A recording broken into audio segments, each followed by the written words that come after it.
ప్రభుత్వం చేసిన అంటే ఇది ఎన్డీఏ అండదండలు లేకుండా ఏం జరగదు. ఇది ఎన్డీఏ ప్రభుత్వం ఆంధ్రప్రదేశ్ లో ఎన్నికలు ప్రహాసనంగా చేసింది, ఎన్నికలు ఈవీఎం ట్యాంపరింగ్ జరిగింది ఆమె ఎత్తుకుంటే గనక రాహుల్ గాంధీ గారికి బ్రహ్మాస్త్రం ఇచ్చిన అవుతారు.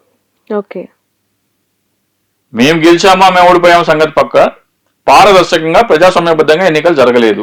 బట్ పరోక్షంగా ఆమె కావాలనుకున్నది నెరవేరింది. అదే అంటున్నా. ఇప్పుడు ఇప్పుడు నేను చెప్పేది ఏంటంటే రాహుల్ గాంధీ కోసం పనిచేస్తుందా లేకపోతే చంద్రబాబు నాయుడు మోడీ కోసం పనిచేస్తుందా అనేది కాంగ్రెస్ పార్టీ అర్థం చేసుకోవాలి. అది ప్రత్యక్షంగా కనిపిస్తుంది, పరోక్షంగా ఆమె అక్కడ అధికార మార్పు కోరుకున్నారు.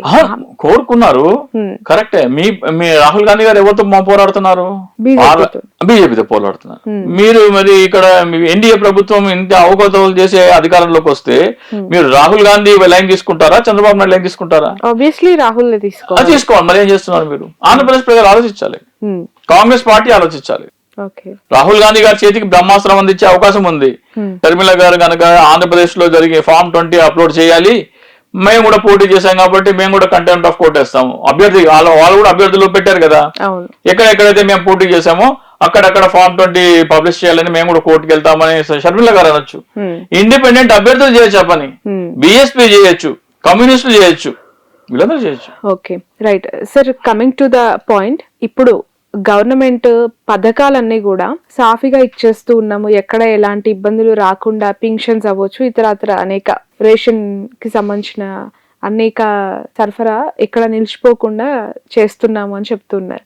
సో ఈ ప్రాసెస్ లో ఎక్కడ వాలంటీర్లు అనేది తగలలేదు, ఇకపై వాళ్ళ అవసరం లేకుండానే ముందుకెళ్లే అవకాశం కూడా కనిపించేలా ఉంది. ఇప్పుడు చంద్రబాబు నాయుడు ఏమన్నారు, మీ శాలరీ 5,000 నుంచి 10,000 చేస్తా అన్నాడు.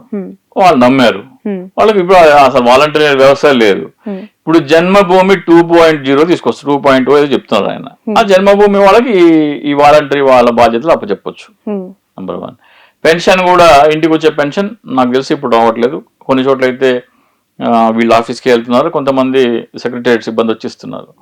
పెన్షన్లు కూడా దాదాపు 67,000 నుంచి 75,000 వరకు కట్ అయిపోయినాయి 3 నెలల్లోనే. అనర్హులు కటింగ్స్ మొదలైనవి. బాబు గారు ఏమో 4,000 యాజ్ యూజువల్ ఇస్తున్నారు, ఆయన 1,000 పెంచడానికి 5 ఏళ్ల కాలం తీసుకున్నారు కదా జగన్ గారు. మరి అంతకుముందు ప్రీవియస్ టైం చంద్రబాబు నాయుడు గారు 2 నెలల ముందు ఇచ్చారు కదా. జగన్మోహన్ రెడ్డి గారు ఆయన తీసుకున్నారు, కాదని అంటలేదు. ఈయన డైరెక్ట్ గా పెంచేశారు. కానీ దాంట్లో అనర్హులనే ఒక కోత పడుతుంది. మీకు ఇవ్వాల్సిన 10-12 స్కీమ్స్ లలో ఒకటి మాత్రం అప్లై చేశారు. ఇప్పుడు అమ్మ ఒడి ఉంది, అమ్మ ఒడి లేదు, రైతు భరోసా లేదు, ఆటో వాళ్ళకి నిన్న ఎవరో ఒక ఆటో డ్రైవర్ పెడుతున్నారు, వాళ్ళకి ఏదో గ్రీన్ ట్యాక్స్ ఏదో ఉంటదంట, అది 1,000 రూపాయలు పెంచేసాడు చంద్రబాబు నాయుడు. ఇవన్నీ నచ్చకనే జగన్ ని గద్దె దింపారు ఏపీ ప్రజలు అని చెప్పి ఏపీ ప్రజలు గద్దె దింపలేదు. హోంమంత్రి పదే మాట్లాడుతుంది, ఈ స్కీమ్స్ అన్ని ప్రజలకు నచ్చకనే 11 మ్యాండేట్ ఇచ్చారు అని చెప్పి. 11 మ్యాండేట్ కాదు, 110 మ్యాండేట్. అది ఆ 0 ఏమో మీరు కొట్టేసేసి ఈవెన్ ద్వారా మీరు వచ్చి చెప్తున్నారు. ఫామ్ నెంబర్ 20 అప్లోడ్ చేసి మాట్లాడండి. ఫామ్ నెంబర్ 20 అప్లోడ్ చేస్తే ఏమవుతుంది, ప్రతి పల్లెటూరులో చర్చ మొదలవుతుంది. ఎమ్మెల్యే వచ్చామనుకుంటే వయ్యా నీ ఫామ్ 20 చూసి నీ వ్యవహారం చూసావు, నువ్వు ఎట్ట గెలిచావు మాకు తెలుసా, ఒక దొంగను చూసాడు చూస్తారు ఎమ్మెల్యే. ప్రజాస్వామ్య దేశం అని మాట్లాడుకుంటూ ఉంటాం. ఇక్కడ central governments, state governments, election commission యొక్క వర్క్ నేచర్ మనకు కనిపిస్తూనే ఉంటుంది. ఇది సాధ్యమంటారా సార్? ఇంత పెద్ద విక్టరీ అంటే మాటల్లో చెప్పలేని ఒక చరిత్ర వాళ్ళు క్రియేట్ చేసుకున్నాము అని చెప్పి, గతంలో ఎప్పుడు చూడని ఒక పెద్ద నెంబర్ ఫిగర్ ని వాళ్ళకి ఏపీ ప్రజలు ఇచ్చారు అని పదే చెప్తూ ఉన్న క్రమంలో 110 వైసీపీకి రావాల్సింది కూటమికి వచ్చిందని మీరు మాట్లాడుతూ ఉన్నారు. ఇప్పుడు బాలినేని శ్రీనివాస్ గారు నాకు మొత్తం 12 నియోజకవర్గాలు 12 పోలింగ్ స్టేషన్లలో వివిప్యాట్లు లెక్క పెట్టాలి అని అడిగారు ఆయన. అఫ్ కోర్స్ తనకు అనుమానం ఉండొచ్చు, నియోజకవర్గ ప్రజలపైన నమ్మకము ఉండొచ్చు. లేదు, టేబుల్ మీద గుమ్మరిచ్చి ఒక్కసారి కాకపోతే 1000 సార్లు లెక్కేసుకోవా అనాలి. నాకు ఈవీఎం లో పోలైన ఓట్లకి దీనికి తేడా ఉందని నాకు అనుమానం ఉంది అని చెప్తే టేబుల్ మీద వివిప్యాట్లు గుమ్మరిచ్చి ఒక్కసారి కాకపోతే 1000 సార్లు లెక్కేసుకో, ఒక కెమెరా కాదు 1000 కెమెరాలు పెట్టుకో చుట్టుపక్కన లెక్క పెట్టు, అప్పుడు నమ్ముతాము మీకు 164 వచ్చినాయని. అది లెక్క పెట్టమంటే బుల్లెట్ కూడా దొరకంతో వేగంగా పారిపోతున్నావు కదా పిరికి పొందలాగా. బుల్లెట్ కి వెనకాల ఎన్నికల కమిషన్ వెనకాల బుల్లెట్ ఫైర్ చేస్తే వివిప్యాట్ లెక్క పెడదామని ఆ బుల్లెట్ కంటే స్పీడ్గా పరిగెడుతున్నారు.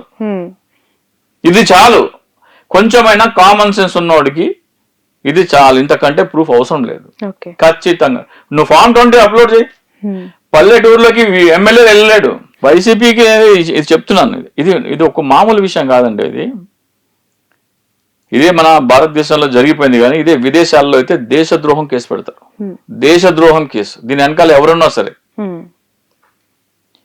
దీని వెనకాల ఉన్న అధికారులు ఈవెన్ టుడే రాహుల్ గాంధీ గారిని కనుక సీరియస్ తీసుకుని ట్రీజన్ కేసు పెడతానంటే పోలింగ్ స్టేషన్ లో ఉన్న రిటర్నింగ్ ఆఫీస్ దగ్గర నుంచి ఎన్నికల కమిషనర్ వరకు అందరూ గజ వణుకుతారు. ఇదేంటంటే ప్రపంచంలోనే అతిపెద్ద ప్రజాస్వామ్య దేశం అనే పేరున్న భారతదేశానికి ఎన్నికల ప్రక్రియ ఒక ప్రహాసనం అంటే మన దేశం తలెత్తుకోలేదు.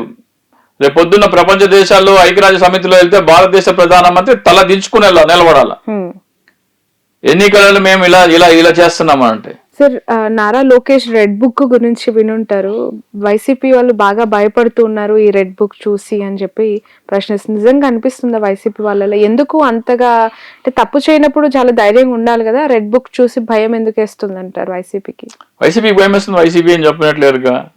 అంటే పదే రెడ్ బుక్ గురించి ప్రస్తావిస్తూ ఉంటారు. నారా లోకేష్ గారిని దానిపైన కౌంటర్స్ ఇస్తూ ఉంటారు. అవసరం అంటే ఆయన పాదయాత్రలో, యువగలం పాదయాత్రలో రెడ్ బుక్ పట్టుకొని చూపించుకుంటూ మాట్లాడి నేను ఒక్కొక్కటి పేరు రాసుకుంటున్నా అని చెప్పారు. అంటే వాళ్ళకి వ్యతిరేకంగా మాట్లాడిన వాళ్ళ పేర్లు రాసుకుంటారా, లేకపోతే చట్టానికి వ్యతిరేకంగా మాట్లాడిన పేర్లు రాసుకుంటారా? చట్టానికి వ్యతిరేకంగా మాట్లాడమే చట్టపరంగా చర్యలు ఎవరైనా తీసుకోవచ్చు. దానికోసం రెడ్ బుక్ ఏం మెయింటైన్ చేయాల్సిన అవసరం లేదు. సో ఇదేంటంటే మిమ్మల్ని భయభ్రాంతులకు గురి చేస్తామని చెప్పేసి చెప్పడం, బెదిరించడం, బ్లాక్మెయిల్ చేయటం. రీసెంట్ గా అల్లు అర్జున్ మెగాస్టార్ ఫ్యాన్స్ యొక్క రచ్చ స్టిల్ ఇంకా కొనసాగుతూనే ఉంది.